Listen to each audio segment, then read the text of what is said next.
What's going on, everybody? My name is Dr. Matthew Zanis of Rooted in Movement, and today I'm going to show you one of my favorite exercises to help eliminate neck pain and to improve stability around the shoulder. This is going to be the reverse shrug. The reason why this movement is so important is that it brings us out of this elevated shoulder position.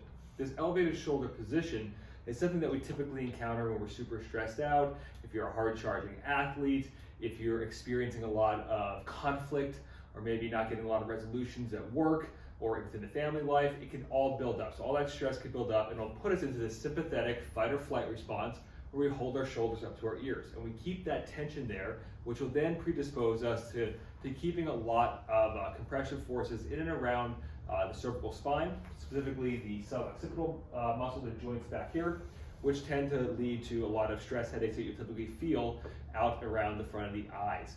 This position will also keep those upper traps in a shortened position, which isn't necessarily a bad thing, right? Those traps you need to shorten for certain movement patterns and positions, however, and postures for that matter, but we don't want to stay there the entire time. Once we stay there for a long time, we can induce a lot of a stress response as well and lead to that uncomfortable tight feeling that may not allow you to go ahead and turn your neck as freely as you want to. So we're going to use these base blocks that I have here, which are just some nice parallel bars. You can also use the matador horns or dip bars at a local gym. And I'm going to show you a couple other variations here. If you don't have either of those, we can also utilize some plates and boxes and or benches at the same time as well. So here we go. We're going to jump up into these parallel bars. I'm going to be keeping straight arms the entire time. My rib cage will be pulled down to my pelvis by blowing out just a little bit of air. And then I'm going to focus on the outside portion of my hands to pull my shoulders up towards my ears.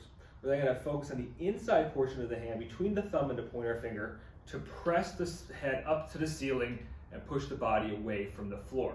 We're then going to go ahead and shift that weight back to the outside portion of the hand, pulling our shoulders up to our ears, and you notice how nice and slow and controlled I'm going here, and then pressing through the inside portion of the hand to push the head to the ceiling. I like to hold a little bit at the top here just for a brief count before going through the rest of my reps. Now, I also want to point out a couple of things from the side here, because when we're up here in this position, I also want you to keep your chin tucked back and don't overarch through the upper back. So rib cage down, chin tucked back, and once again going through our reps, shoulders to ears, pressing the body away in a nice straight line. And here are two other variations that work really, really well if you don't happen to have some parallel bars or some dip bars at your gym. We can go ahead and take, I like using two 45-pound bumper plates, two on the right side, two on the left side, and we just go ahead and put our body between them. Legs can stay out in front of us, nice and straight. My wrists are stacked up underneath my shoulders. Elbows are still going to stay straight. We're going to go ahead and once again pull our shoulders to our ears and press to the inside portion of the hand to push the body away. You could also go ahead and load this up if you want to throw a couple of plates or maybe a kettlebell or dumbbell on your lap. That would be a good way to progress this body weight version. Our second variation is going to be on a bench. So same concept. We're going to have the wrists stacked up underneath the elbows and the shoulders. Our hands are going to be in the outside edge of the bench, legs straight out in front of us. I'm going to go ahead and pull my shoulders up to my ears. Once again, press the body away, pushing the inside portion of the hand, controlling our shoulders back to our ears, and pressing our head to the ceiling.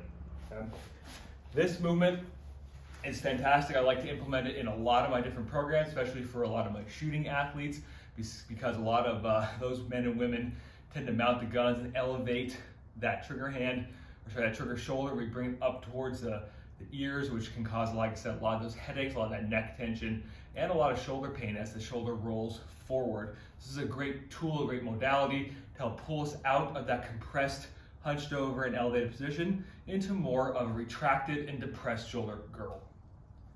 If you found this video helpful and useful and valuable, go ahead and smash that like button and subscribe to this YouTube channel. And if you're into all the shoulder health stuff and you want to improve your own shoulder, make it stronger, make it more durable, build it up, build those big boulder shoulders, go ahead and check out my shoulder health course at powerathletehq.com youtube.com/academy.